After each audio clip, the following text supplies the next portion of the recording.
Kilat News Updates.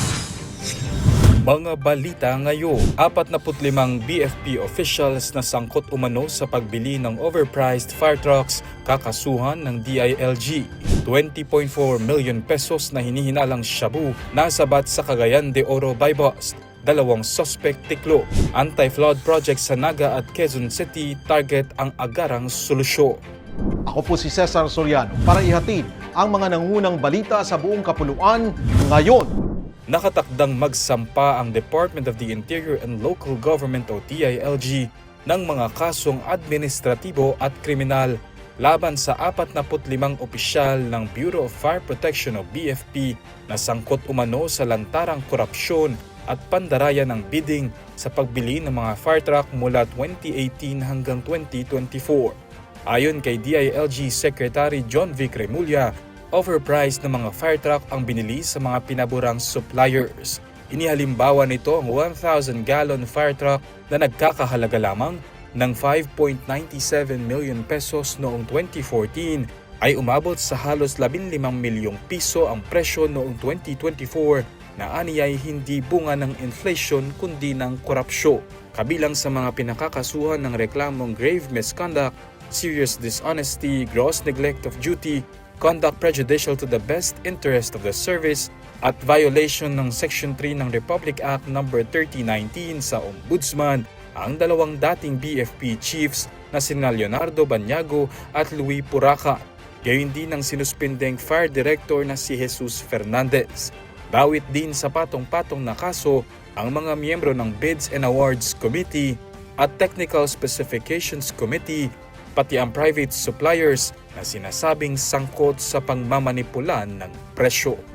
Nasa 20.4 million pesos na halaga ng hinihinalang shabu ang nasamsam ng pulisya sa ikinasang buy-bust operation sa Coastal Road, Barangay Lapasan, Cagayan de Oro City, madaling araw ng Marso 19, Huwebes. Arestado ang 2 suspect na kinilalang alias Bossing, 23 anyos, at Junjun, 25, kapwa residente ng lungsod. Na-recover sa kanila ang humigit kumulang 3 kilo ng shabu na nakabalot sa 12 ng pakete kasama ang buy-bust money at iba pang ebidensya. Ayon sa investigasyon, sangkot umano si Bossing sa distribusyon ng ilegal na droga gamit ang dead drop scheme, kung saan iniiwan ang droga sa isang lokasyon para kunin ng buyer. Pinaniniwalaang mula Marawi City ang supply.